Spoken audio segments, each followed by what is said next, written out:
नमस्कार। मैं हूं सुनील सिंह और आप देख रहे हैं श्रेष्ठ भारत। श्रेष्ठ भारत में आज हम चर्चा करेंगे महाराष्ट्र में हिंदी भाषा को लेकर। जिस तरह से चर्चा शुरू है, विशेष करके महाराष्ट्र में पहली कक्षा से हिंदी पढ़ाए जाने को लेकर जिस तरह से विरोध हुआ और फिर सरकार को वो फैसला अपना वापस लेना पड़ा, इस पर हम दो खास करके मराठी भाषी पत्रकारों से बात करेंगे, जिनके दो अपने अलग अलग विचार हैं और सोशल मीडिया पर जो अपने विचारों को लेकर मुखर हैं। एक हैं वरिष्ठ पत्रकार प्रसाद काथे जी और दूसरे हैं तुलसीदास भोटे जी।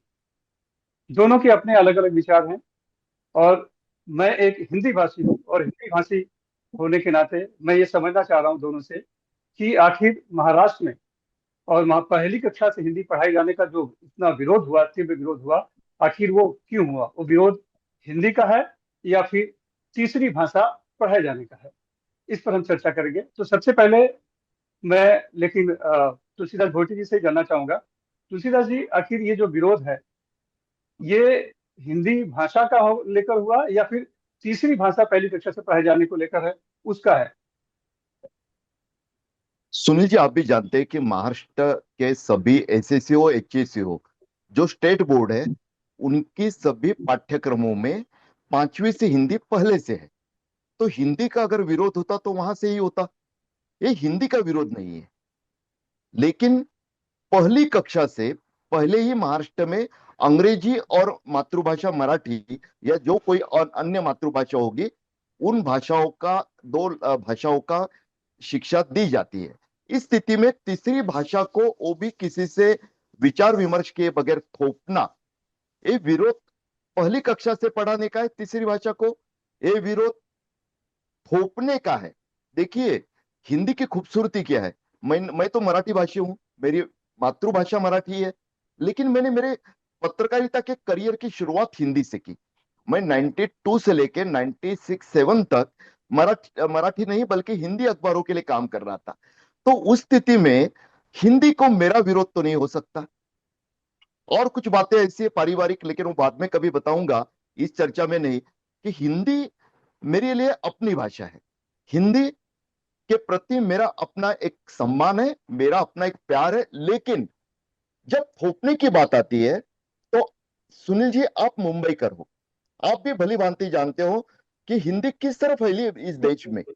हिंदी साहित्यकारों की वजह से कम फैली, हिंदी पत्रकारों की वजह से कम फैली, हिंदी शिक्षाविदों की वजह से कम फैली। लेकिन बॉलीवुड के हिंदी फिल्मों के वो प्यार भरे गीत, प्यार भरे नगमे, उन्होंने हिंदी को दिल दिल में पहुंचाया और हिंदी कई लोगों की आम बोलचाल की भाषा बन गई। अब देखिए, राजनीति समझ लीजिए, मनपा चुनाव आया और किसी के दिमाग में आ गया वोटों के ध्रुवीकरण का, और हिंदी थोपी जाने की बात सामने आ गई, तब जाकर विरोध हुआ है। इसे किसी भी तरह से हिंदी विरोध विरुद्ध मराठी या मराठी विरुद्ध हिंदी का स्वरूप नहीं देना चाहिए। सुनील जी। जी, बढ़िया, आपने अच्छे से समझा। लेकिन एक सवाल का और आपसे जानना चाहता हूँ, जवाब लेना चाहता हूँ। जी। अगर बात थोपने की है, जैसा कि आप कह रहे हैं, तो उद्धव ठाकरे जब मुख्यमंत्री थे तब एक समिति बनाई गई थी, उसने अपनी सिफारिश की, तब ये लागू भी हुआ, तब उन्होंने विरोध नहीं किया। अब वो विरोध कर रहे हैं क्योंकि विपक्ष में है, तो थोपना ये ज्यादा इसमें वाली बात है कहाँ पर? देखिए, टेक्निकली जो जानकारी मैंने मंत्रालय से ली, कुछ ब्यूरोक्रेसी में बैठे हुए लोगों से जो जानकार है, उन्होंने ये बताया कि कोई भी समिति जब सरकार गठित करती है और रिपोर्ट सौंपती है, वो सौंपने का मतलब ये नहीं होता कि उसको स्वीकार लिया गया और उसके बाद एक्शन टेकन रिपोर्ट बनता है। आप जानते हैं, क्योंकि कई इस तरह के कमीशन बनाए जाते हैं जिसकी रिपोर्ट आते हैं दिल्ली से दिल्ली तक। जैसे ओबीसी उप वर्गीकरण वाला रोहिणी आयोग का एक रिपोर्ट मोदी सरकार को सौंपा गया है। इसका मतलब ये नहीं हुआ कि मोदी सरकार अब ओबीसीओ में कुछ वर्गीकरण करने वाली है। वो तो सोच समझकर पंतप्रधान होने के नाते, प्रधानमंत्री होने के नाते मोदी साहब उस पर आगे का फैसला लेंगे। ये रिपोर्ट आना, इसका मतलब रिपोर्ट स्वीकारना, एक कम से कम ब्यूरोक्रेसी से जो मुझे जानकारी मिली है, और उन्होंने रोहिणी आयोग का जो मुझे उदाहरण बताया, उसके आधार पर मुझे लगता है कि गलतफहमियां चुनाव के मद्देनजर मुंबई के वोटरों में नागरिक सुविधाओं के बजाय भाषाई आधार पर ध्रुवीकरण हो, मराठी और गैर मराठी आपस में भिड़े। और जैसे आप जानते हैं कि अप्रवासी किसी भी महानगर हो किसी भी प्रदेश में हो, वो सत्ता पक्ष के साथ तब रहते हैं जब वो असुरक्षित महसूस करते हैं। तो यहाँ पे सत्ता में बैठे हुए लोगों को 2024 के लोकसभा चुनाव में जो झटका बैठा है, जो सदमा बैठा, 45 पार की बात थी और 17 तक सिमट गए थे। कहीं ना कहीं उनमें बैठे हुए कुछ खुरापती तत्वों ने बिना सोचे समझे तीसरी भाषा पहली कक्षा से लागू करने का फैसला ले लिया। और सबसे बड़ी बात सुनील जी, अगर उनका फैसला गलत नहीं था तो 2 GR पीछे क्यों लिए गए? अगर गलत नहीं था तो कायम रहना चाहिए था, दृढ़ता से रहना चाहिए था। सुनील जी। देखिए, फैसला गलत था या नहीं था, ये इस बात पर निर्भर नहीं करता है कि पीछे क्यों लिया गया। क्योंकि उसके, मान लीजिए अगर जनता को पसंद नहीं आया, या फिर राजनीतिक, जैसा कि आपने बताया राजनीतिक आरोप, तो राजनीतिक उसमें दांव पेच भी खेला जाता है, तौला जाता है कि कितना नफा नुकसान है। तो वो पीछे होने का, और पीछे होने का भी अभी भी भरोसा नहीं है। एमएलए साहब उद्धव ठाकरे की तरफ से ही कहा जा रहा है कि अभी तो समिति बनाई है, क्या पता फिर से बाद में लाया जाए, फौरी तौर पर टाल दिया गया है।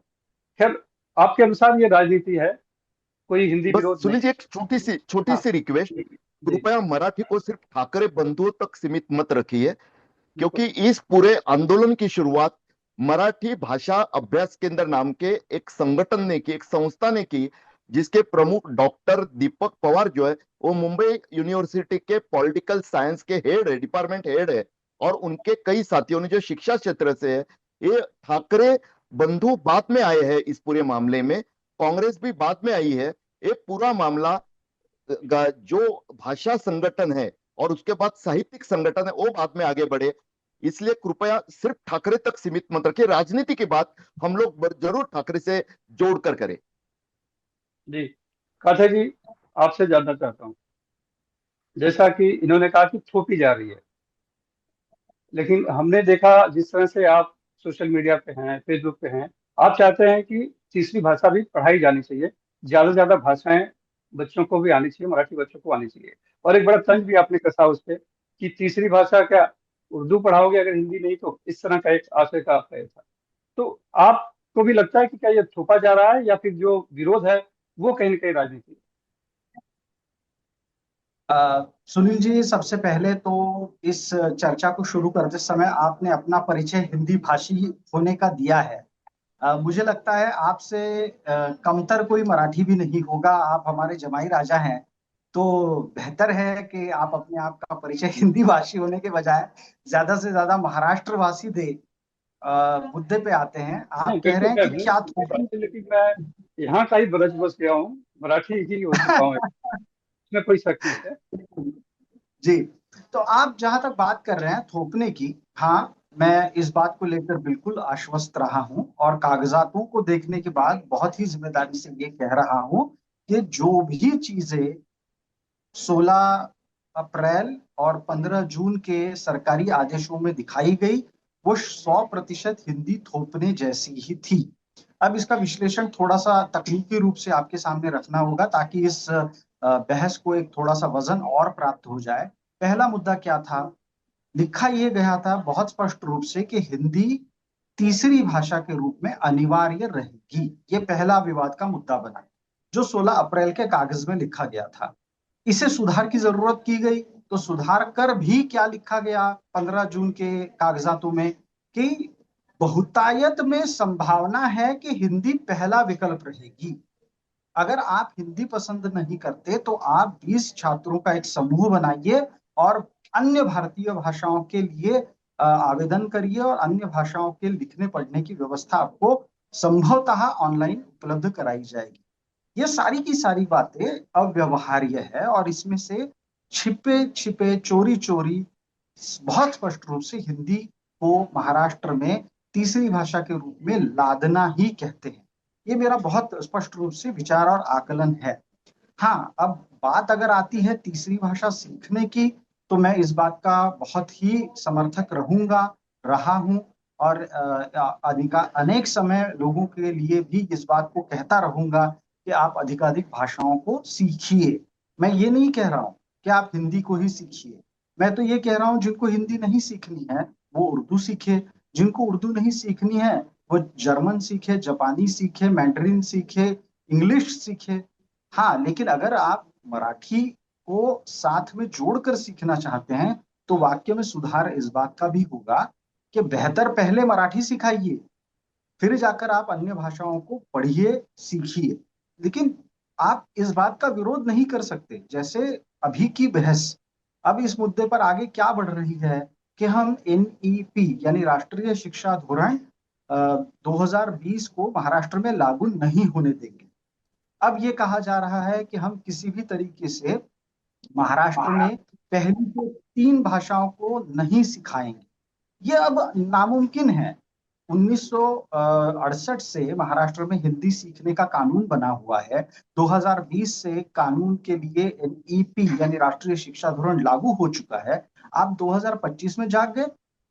कौन कौन है ये मराठी अभ्यास केंद्र वाले जो लोग हैं ना, उनके पीछे की एक कहानी आपको पता है? मराठी अभ्यास केंद्र के दीपक पवार ये वही शख्स है जो जिस समय माशेलकर समिति अपना रिपोर्ट दे रही थी उस समय उसी मंत्री के ओएसडी थे, उदय सामंत के। तब वो चुप बैठ गए। तब उन्होंने कभी माशेलकर के कमिटी की रिपोर्ट को लेकर कोई बहस नहीं की। आज दीपक पवार उठ के 2025 में जाके आंदोलन की बात करते हैं। किस नैतिकता से ये लड़ा जा रहा है आंदोलन? 2020 में एनईपी लागू करने वाले उद्धव ठाकरे की सरकार ने अगर हिंदी पहली कक्षा से 12वीं तक अनिवार्य करने की बात स्वीकार की थी, तब मराठी अभ्यास केंद्र वाले दीपक पवार उच्च शिक्षा मंत्री के ओएसडी बनकर बने रहे सरकार में। तब उनको कभी याद नहीं आया, अरे बाप रे ये तो मराठी पे आक्रमण हो रहा है। तब आप सरकार के अधिकारी बने रहते हैं, तब आप सरकार के सारे लाभ लेते हैं। आप 2025 से पहले 2024 के चुनाव लड़ने के लिए देवेंद्र फडणवीस के पास टिकट मांगने की कोशिश करते हैं। नहीं मिलता टिकट तो 2025 में मराठी के नाम पर एक आंदोलन खड़ा कर देते हैं। ये राजनीति किसे सिखाएंगे आप हम लोगों को? जाइए किसी और को बताइए। भाषा की राजनीति राजनेताओं से पहले इन लोगों ने शुरू की, जो स्वार्थ के आधार पर लड़ाई लड़ते हैं और अपने स्वार्थ की पूर्ति न होने के कारण भाषा को मुद्दा बनाते हैं। मेरा बहुत स्पष्ट रूप से कहना है, एनईपी 2020 में लागू हो चुकी है। तब आप क्या सो रहे थे? आप 2025 में विरोध कर रहे हैं, तब आप ये कह रहे हैं कि पहली से हम हिंदी भाषा को नहीं लादने देंगे। अरे भाई, नहीं लादने देंगे मत लादने दीजिए, संस्कृत सीखिए ना। किसने रोका है आपको? आप संस्कृत भी नहीं सीखेंगे, आप हिंदी भी नहीं सीखेंगे, आप पहली से ये कहते रहेंगे कि हम 3 3 भाषा नहीं सीखेंगे। तो भैया एक बात बताइए, कस्तूरी रंगन साहब ने इस एनईपी का निर्माण किया। कस्तूरी रंगन से ज्यादा अकल आपके पास है? कस्तूरी रंगन साहब के साथ मुंबई के एसएनडीटी विश्वविद्यालय की वसुधा कामत जी जुड़ी हुई थी। क्या इनसे ज्यादा ज्ञानी आप हैं? पहली से 3 भाषाएं नहीं सीखनी चाहिए का तर्क कोई तो देगा। क्यों? आप कहते हैं कि बच्चों पे मानसिक दबाव बनेगा। अरे बच्चों पे मानसिक दबाव तो आजकल आप छोटा भीम से भी तो डाल रहे हो।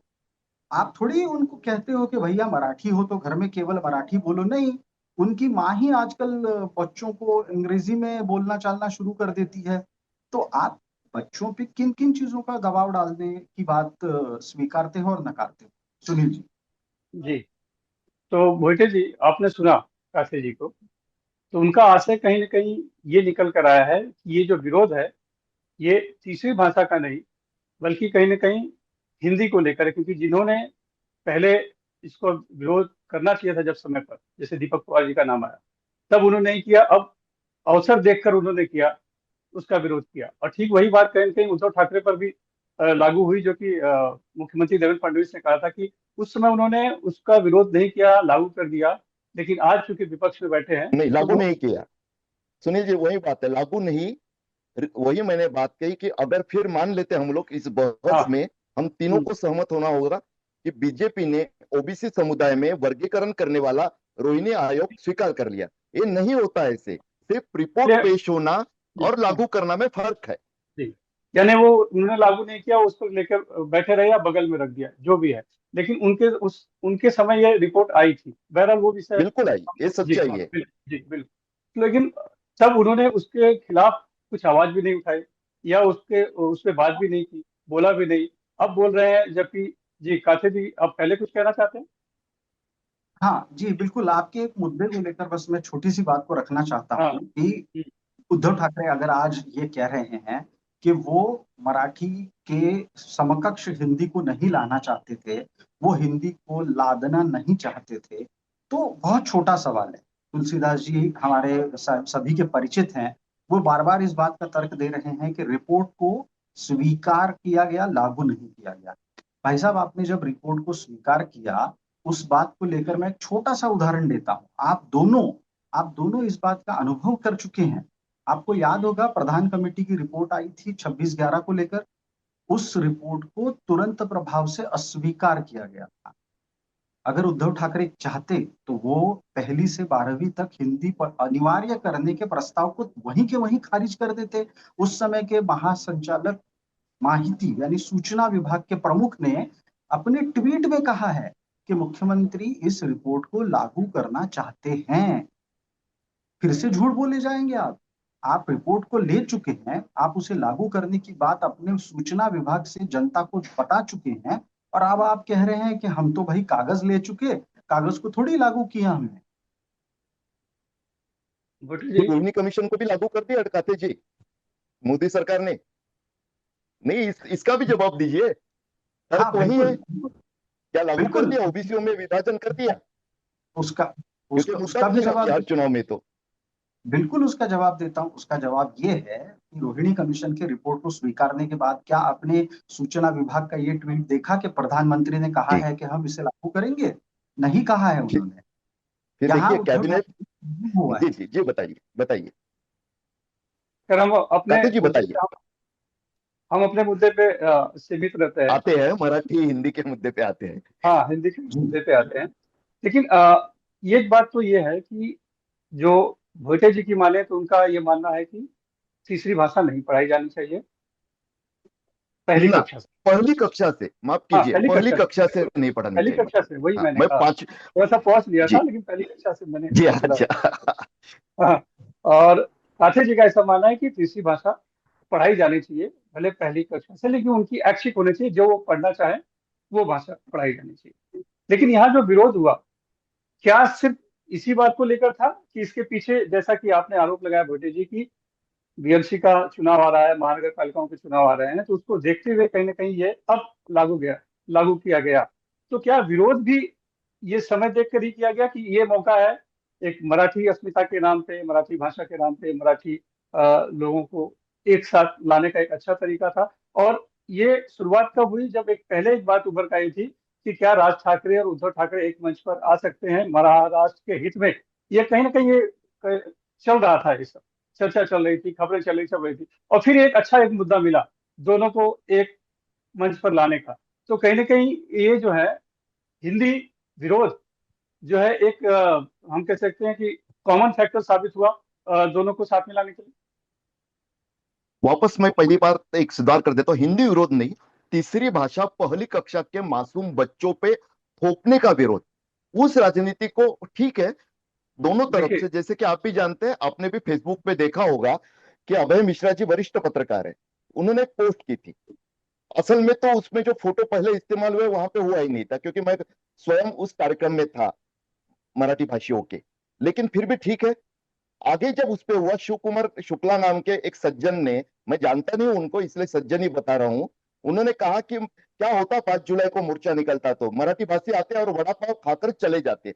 अब सोचिए, ये कितनी घृणास्पद, एक षड्यंत्र फैलाने वाली मानसिकता रखते हैं कुछ लोग। क्योंकि देखिए। कभी अगर मैं चाहता हूं कि उत्तर भारतीयों के दिल को चुभन हो, हृदय को पीड़ा पहुंचे, ऐसी बात कोई अन्य भाषी न करे। उसी तरह से हम सभी की जिम्मेदारी बनती है कि मराठी भाषियों के हृदय को भी पीड़ा न पहुंचे, ऐसी बात शिव कुमार शुक्ला हो या कोई अन्य कोई तीसमार खा हो, लेकिन ऐसी बात न करे। लेकिन ये होता है सुनील जी, आपने सही बात पकड़ी। देखिए, नहीं, बिल्कुल होता है। इसमें खाली एक राजनीति विषय तो होती रहती है। बिल्कुल बिल्कुल होता है, राज खाली एक विषय में डालना चाहता हूँ। उनकी टिप्पणी बिल्कुल जायज नहीं है, लेकिन मराठी नहीं आती है, इसीलिए जिस तरह से पकड़ के लोगों को पीट दिया जा रहा है, उसका भी तो विरोध होना चाहिए। बिल्कुल होता है विरोध, किसने समर्थन किया? कम से कम मुझ जैसा पत्रकार जो मराठी भाषी है, जिसने हिंदी से करियर की शुरुआत की, जो हिंदी में बात करने से बिल्कुल परहेज नहीं करता, मेरे जैसे अगर 14 करोड़ महाराष्ट्र के लोगों में से 10-12 करोड़ से ज्यादा न होते तो आपको संभव लगता है? सुनील जी, मैं अपील नहीं करना चाहता हूं, मैं चैलेंज करना चाहता हूं जिस आपके माध्यम से, सर्वश्रेष्ठ भारत के माध्यम से, उन संकीर्ण मानसिकता के नेताओं को जो उपनिवेशवादी सोच रखकर महाराष्ट्र को यूपी के साथ, महाराष्ट्र को बिहार के साथ, महाराष्ट्र को अन्य प्रांतों के साथ लड़ाना चाहते हैं। कौन है वो? तो मूल मुद्दे पे हम आते हैं। तो अब इसे राजनीतिक मानिए या इसे सही स्तर पे तीसरी भाषा पहली कक्षा से नहीं पढ़ाई जानी चाहिए, बच्चों पे बोझ नहीं डालना चाहिए, ये मानिए, लेकिन कहीं न कहीं सरकार ने अपना फैसला वापस लिया। अब समिति बैठेगी, लेकिन इस विरोध के आड़ में या इसके बहाने राज और उद्धव ठाकरे एक मंच पर आते हुए दिखाई पड़ रहे हैं। भले 5 जुलाई को मोर्चा नहीं निकलेगा, लेकिन विजय रैली निकलेगी। तो क्या ये बात जो है राज्य सरकार को कहीं ना कहीं ज्यादा हानिकारक लगी है कि अगर दोनों बंधु एक साथ आते हैं तो राजनीतिक परिदृश्य में जो आने वाला बीएमसी चुनाव है या दूसरे महानगर पालिका के चुनाव है उसमें नुकसान हो सकता है, इसीलिए सरकार ने पीछे लिया होगा? या वाकई में सरकार को कहीं ना कहीं लगा कि काथे जी कि हाँ, बच्चों पर बोझ पड़ सकता है, इसीलिए फिर से एक कमेटी बनाई जाए, समिति बनाई जाए और उसका फैसला आने तक हम इस फैसले को लंबित रखते हैं? जी, सुनील जी, मुझे लगता है शायद मुझे जवाब देना। जी, आपसे ही। इस सवाल का मतलब जिस तरीके से ठाकरे भाइयों के एकत्रीकरण के मुद्दे को लेकर आप बात छेड़ना चाहते हैं, उससे पहले इस बात को समझना होगा कि आखिरकार सरकार ने उनका फैसला वापस क्यों ले लिया। सरकार ने फैसला इसलिए वापस ले लिया क्योंकि उनकी तरफ से 3 बड़ी गलतियां हो। पहली गलती तो उनकी तरफ से ये हो गई कि उन्होंने हिंदी अनिवार्य इस शब्द के साथ एक शासन का आदेश जारी कर दिया। उन्होंने दूसरे आदेश में भी वो गलती दोहराई और आखिरकार उनको ये पता चला कि भले उनके तमाम प्रवक्ता ये बार बार कहते रहे कि अगर सख्ती है तो मराठी की है, हिंदी की सख्ती नहीं है, वो सारे के सारे अपने औंधे मुंह गिर रहे थे। कागज जब दिखाया जाता था तो भाजपा के प्रवक्ताओं के पास बोलने के लिए शब्द नहीं होते थे। मराठी आदमी के बीच में इस बात को लेकर बहुत ही ज्यादा रोष पैदा हो गया था कि आप हिंदी ही क्यों लादना चाहते हैं। तो ये 2 तकनीकी बड़ी गलतियां हैं जिसके आकलन के बाद सरकार को समझा कि भैया अपने से तो कहीं गलती हो गई। यानी अब बात रही राजनीति। त्रिभाषा जी सूत्र जी, के साथ शिक्षा सूत्र के साथ अगर ये रखा जाता कि ऐच्छिक भाषा कोई भी आप पढ़िए लेकिन तीसरी भाषा पढ़नी है, लेकिन आप तीसरी, तो शायद ये विरोध नहीं होता। बिल्कुल बिल्कुल बिल्कुल, मेरी बहुत पहले से यही बार बार इस मुद्दे को लेकर अपनी भावनाएं रही हैं। आप 3 भाषा सूत्र के अमल के लिए इस बात को बिल्कुल कह सकते हैं, रख सकते हैं कि पहली भाषा मराठी होगी, दूसरी भाषा अंग्रेजी होगी, तीसरी भाषा कोई भी हो सकती है बशर्ते वो भारतीय भाषा हो। अगर आप इस तरीके से बात रखते तो बिल्कुल विवाद नहीं होता। लेकिन आपने पहले वाक्य में ही हिंदी अनिवार्य कर दी, दूसरे में हिंदी सर्वसाधारण पहला विकल्प दे दी, तो विवाद तो होना ही था। सरकार को अंधे मुंह गिरना था, सरकार गिर गई, सरकार को गलती समझ में आ गई। अब रही बात राजनीति, ठाकरे भाई एकत्र आने के लिए बिल्कुल तैयार नहीं है, नहीं है, नहीं है। वो इस समय आते हुए देखे जा रहे हैं क्योंकि समाज का एक दबाव उसके लिए काम कर रहा है। अब आप इस बात को समझ लीजिए, 5 जुलाई को राज ठाकरे और उद्धव ठाकरे एक मंच पे दिखेंगे। राज ठाकरे उद्धव ठाकरे हो सकता है गलबैया करें, एक दूसरे के शान में कसीदे पड़ जाए, लेकिन कहानी वहां से शुरू होने वाली है। राज्य सरकार को इस बात का भी मलाल था कि जो पक्ष, जो राजनीतिक दल मृतप्राय हो गए थे, मुद्दे विहीन हो गए थे, उन्हें आपने साथ में आने के लिए मौका दे दिया, ताकत दे दी, माहौल दे दिया। ये गलतियां बीजेपी को नहीं करनी चाहिए थी। महाराष्ट्र जैसे अस्मिता प्रदेश में तो बिल्कुल नहीं करनी चाहिए थी। लेकिन बीजेपी इन दिनों संवाद से चूक रही है। वो ना उनके कार्यकर्ताओं से संवाद कर रही है और ना किसी सक्षम प्राधिकृत व्यक्ति से। उदाहरण के रूप, अगर भाजपा को 16 अप्रैल से पहले शिक्षा वर्ग से अगर एनईपी 2020 को अमल में लाना था तो वो कम से कम शिक्षाविदों से पूछ तो लेती कि भाषा का क्या प्रयोग किया जाए, किन शब्दों में, किन वर्डिंग्स में उनके आदेश को निकाला जाए। उन्होंने किसी से बात नहीं की। एक रेखावार नाम के अधिकारी ने दादा भुस्से के माताहत रहते हुए आदेश को जारी कर दिया। आदेश को जारी करने के बाद शिंदे चुप हो गए और अजीत पवार ने खुलेआम विरोध करना शुरू किया, जिससे कि बीजेपी एकदम से अकेले पड़ गई। अब अकेले पड़ चुकी बीजेपी 127 विधायक होने के बावजूद एक भी विधायक न होने वाले दल को शरण जाती है। वो इसीलिए जाती है क्योंकि उन्हें राजनीतिक रूप से इसका नुकसान पता चल गया है। हाँ, ये एक बात बिल्कुल मत भूलिए, ये नुकसान तात्कालिक है, ये सार्वकालिक नहीं है और ये दीर्घकालिक भी नहीं है। ऐसे में तात्कालिक नुकसान को दीर्घकालिक बनने से बचने के लिए उन्होंने तुरंत दोनों आदेश रद्द कर दिए। भोटे जी, आपका क्या आकलन है इस पर? देखिए, मुझे ऐसा लगता है कि इसमें सिर्फ हम जो देख रहे हैं, जैसा मैंने शुरुआत में कहा, वैसे मनपा चुनाव को लेकर सिर्फ मराठी अमराठी ऑटो की जो राजनीति है ना, वो सिर्फ ठाकरे की शिवसेना को लेकर नहीं है या मनसे को लेकर नहीं है।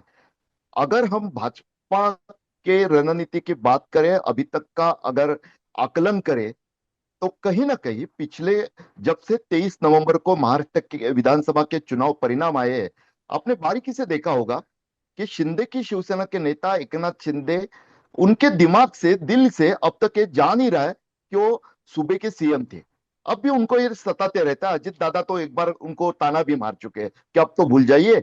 अब उस स्थिति में होता क्या है कि शिंदे की शिवसेना के भी कोर वोटर मराठी है, खासकर मुंबई की बात करें तो। उस स्थिति में भाजपा के जो बाकी वोटर है, भाजपा भाजपा के पास मराठी वोटर भी है, नहीं ऐसा नहीं, लेकिन ज्यादातर वोटर जो बाकी आते हैं गैर मराठी, वो भाजपा की वजह से आते हैं। इस स्थिति में अगर कोर वोटर ही नदारद हो जाए या वो बेस ही अगर हिल जाए, क्या भाजपा के नेता निर्धारकों को, नीति निर्धारकों को इस बात का पता नहीं था कि उनके माताहत काम करने वाले एक कैबिनेट मिनिस्टर इस तरह का निर्णय लेने जा रहे, जीआर निकालने वाले? मुझे असंभव लगता है ये। रेखावार कितने भी दबंग हो, रेखावार कितने भी अपनी चलाते हो, लेकिन कोई नौकरशाह इतना भी आउट ऑफ कंट्रोल नहीं हो सकता, खासकर तब जब देवेंद्र फडणवीस जी जैसा कद्दावर नेता, जिसको मैं एक गंभीरता से बता रहा हूं कि पूरे महाराष्ट्र में इन दिनों या भाजपा के जिन 3 नेताओं का नाम प्रधानमंत्री के स्पर्धक के रूप में लिया जाता है, तो मैं देवेंद्र जी को नंबर 1 का बताता हूं। इतना मैं उनके काबिलियत पे विश्वास रखता हूं। मुझे नहीं लगता ये इस बात को सोच समझकर आगे बढ़ने दिया गया, क्योंकि देखिए, शिंदे जी जो तेवर बताते रहते हैं बार बार, और दिल्ली में बैठे हुए आला आला नेताओं की बात करके, आकाओं की बात करके उनको आंखें दिखाते रहते हैं, तो कहीं ना कहीं उनको भी कट टू साइज करने की कोशिश हो सकती है। साथ ही में अगर गैर मराठी मराठी हो जाता है, तो जो अप्रवासी भारतीय, देखिए कहीं के भी हो, मैं उनको दोष नहीं देता, अगर मराठी भी कहीं और राज्य में चले जाते हैं तो असुरक्षित महसूस करेंगे, तो सत्ता पक्ष के पास ही जाते, जैसे पहले कांग्रेस के साथ होते थे, अब भाजपा के साथ ही जाएंगे। उसमें कोई किसी को गलत लगने की वजह नहीं है, आपकी वैचारिकता कुछ भी हो। तो उस स्थिति में ध्रुवीकरण का फायदा, सबसे बड़ा फायदा अगर किसी को मिलता, वो तो भाजपा ही था। लेकिन हुआ ये कि कंट्रोल गेम जैसे ही कुछ हद से बाहर जाते हुए दिखाई दिया, आउट ऑफ कंट्रोल जाते हुए दिखाई दिया, तो मुझे ऐसा लगता है कि वो फैसला पीछे लेने की नौबत है। और उसमें शिंदे जी ने भी अपनी कुछ भूमिका अदा की होगी, क्योंकि सबसे बड़ा नुकसान उनका नुकसान भी तो होने वाला था, उनका ही इस होता बात दिख से रहा था। इनकार नहीं। जी, जी बिल्कुल। सबसे ज्यादा नुकसान तो अगर दोनों साथ में होते हैं या मराठी अस्मिता का मुद्दा चलता, तो सबसे ज्यादा नुकसान एकनाथ शिंदे का ही शायद होता, उसकी पार्टी का। जी बहरहाल, जी आप कुछ कहना चाह रहे हैं, उसके बाद हम इसको समाप्त करते हैं। मुझे जी जी समय की पाबंदी आपको भी होगी। जी। मुझे बस इतना एक बात को लेकर व्यक्त होना था कि हम 3 भाषा क्यों नहीं सीखेंगे, इस बात को लेकर एक सामाजिक मंथन की जरूरत है। और वो सामाजिक मंथन की जरूरत आपके लिए यहाँ सभी वर्गों को लेकर है। मैं ये नहीं कहूंगा कि मराठी भाषी ही 3 भाषा सीखे। 3 भाषा सीखने की जरूरत हिंदी भाषियों को भी है। हाँ, एक बात को भूलना नहीं चाहिए, जो हिंदी भाषी स्वाभाविक रूप से मुंबई में आते हैं वो अमूमन 3 भाषा सीखते ही हैं, वरना उनके लिए मुश्किलें पैदा होती है। जैसे थोड़ी देर पहले आपने इस बात का जिक्र किया कि मराठी न बोलने को लेकर मारा पीटा जाता है। वो इसीलिए मारा पीटा जाता है क्योंकि आप तीसरी मराठी भाषा सीखते नहीं हैं। मराठी आदमी के लिए भी 3 भाषा सीखना इसलिए जरूरी है क्योंकि उसका ज्ञानवर्धन हो। उनके बच्चे अधिकतर सप्रमाण किसी कार्यकुशल स्थान पर पहुंच पाए। मैं बार बार यही कहूंगा, बच्चों को पहली कक्षा से 3 भाषाएं सिखाई जा सकती हैं। आप उन्हें कैसे सिखाते हैं इस पर सब कुछ निर्भर होता है। बच्चों के ऊपर मानसिक दबाव बनेगा, ये तर्क कितना कारगर है इसे हम अनेकों देशों में अध्ययन करके जांच सकते हैं। वर्तमान स्थिति में भारत का बच्चा इसलिए सक्षम माना जाता है क्योंकि अमेरिका के बच्चे, जापान के बच्चे और चीन के बच्चों के मुकाबले वो अधिक भाषा सीखता है। तो अगर हम भाषाई रूप से अधिक भाषा सीखने को लेकर दुनिया भर में काबिल बनते जा रहे हैं, अगर हम पहले से सीखेंगे तो शायद और काबिल बन जाएंगे। जी धन्यवाद। बहरहाल इस मैं चर्चा इससे का जी, आप भी कुछ कहना चाहते सुनील हैं, जी, पूछिए एक ही डॉक्टर साहब। बात है, हाँ। मुझे ऐसा लगता है कि पहली कक्षा से विषय थोपना, कोई भी भाषा हो, मुझे उचित नहीं लगता, क्योंकि हमें बाल मानसिकता का भी उस पे विचार करना चाहिए, ऐसा मुझे लगता है।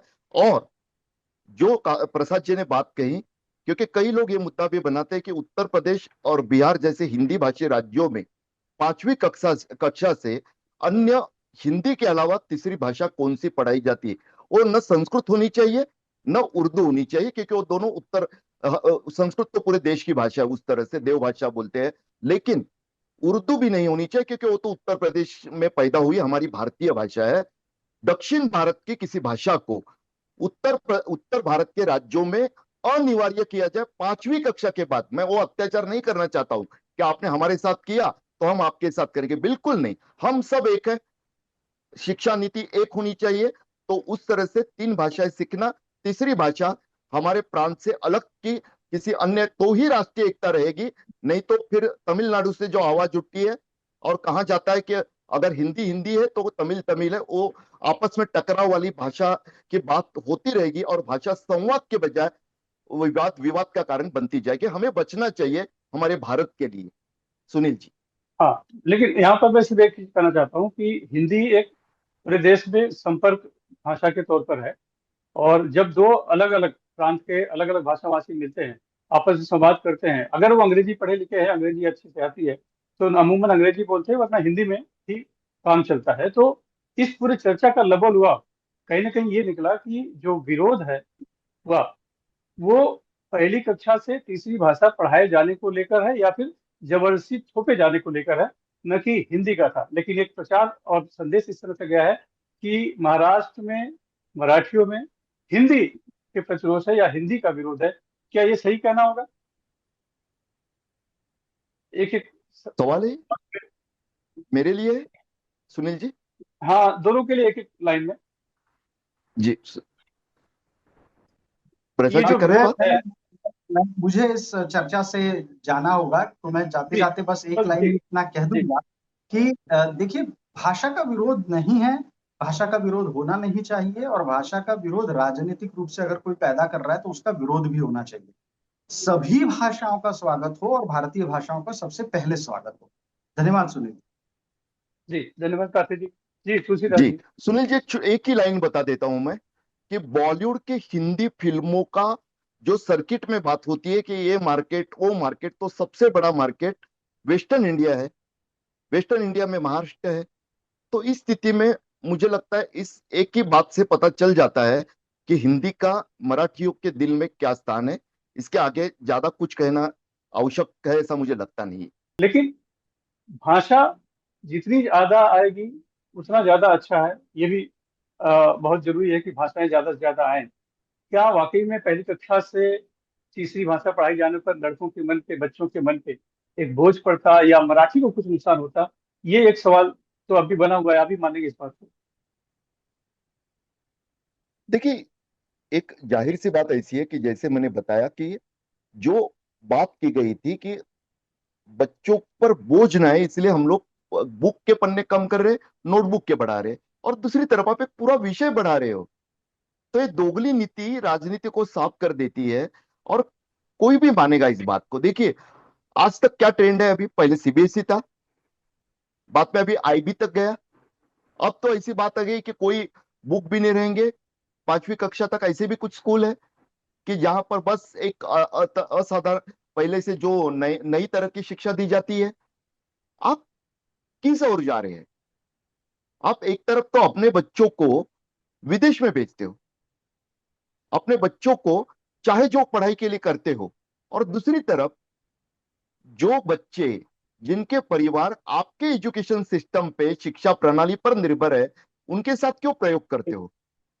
आप उस समय क्यों नहीं लेते आईबी के? आप लाइए ना आईबी का कोर्स, वो क्यों नहीं लाते आप? वो लाना चाहिए आपको कि उस तरह का कोर्स हम यहां पर लाएंगे और यहां पर भी उस तरह की शिक्षा देंगे।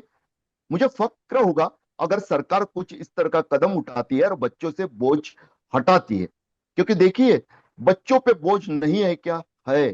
फिर भी अच्छी बात है, क्योंकि कम से कम हम लोग अभी नंबर गेम से थोड़े बाहर निकले हैं और रैंकिंग का जमाना है, फिर भी है।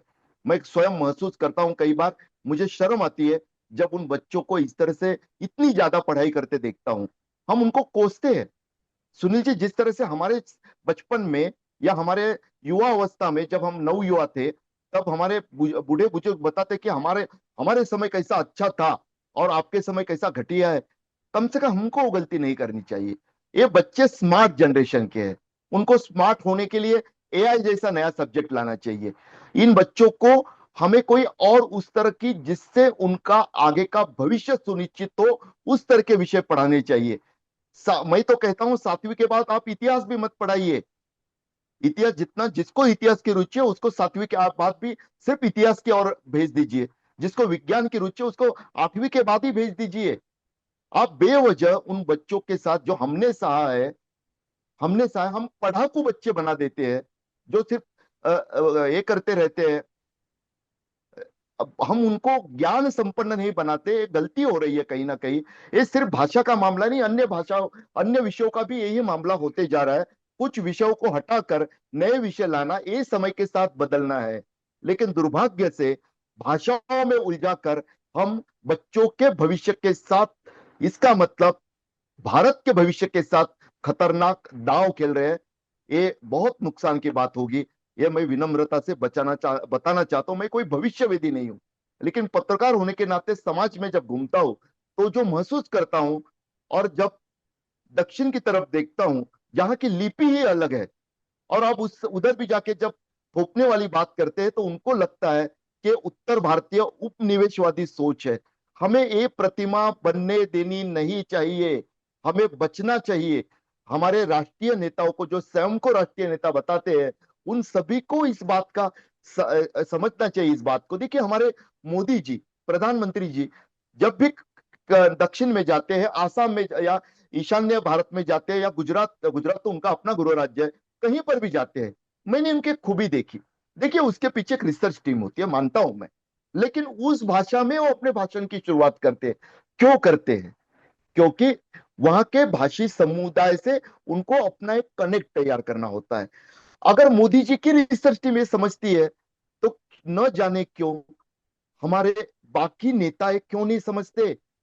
वो भाजपा के ही नेता है, वो शिवसेना के ही नेता है, वो कांग्रेस के हो, राष्ट्र, सभी नेता इस बात को समझे, क्योंकि इंदिरा जी के जमाने में भी हमने उनको अलग अलग भाषाओं में बोलते हुए देखा। कृपया, एक कनेक्ट वाली बात अपने राजनीतिक स्वार्थ के लिए अगर इस्तेमाल होती है, तो उससे मातृभाषा का महत्व तो समझिए, उस राज्य की अस्मिता का तो महत्व समझिए। कृपया इतना ही कहना चाहूंगा। मैं वापस कहता हूं, ये बस अपनी, मैंने अनुभव की हुई बातें हैं, वही सच है। इस गलतफहमी में मैं नहीं रहता हूं। बस अपने अपने विचार रखना आवश्यक है, देश के हित में रखना आवश्यक है, इसलिए कहने की चेष्टा की। सुनील जी। नहीं, बहुत बहुत धन्यवाद मोहिते जी। बिल्कुल, मातृभाषा का महत्व, अभिमान सभी ने रखना चाहिए और किसी पर कोई भी भाषा जबरदस्ती थोपना नहीं चाहिए। लेकिन फिर भी मैं वही कहूंगा कि हिंदी एक जनसंपर्क भाषा है, देश में संपर्क की।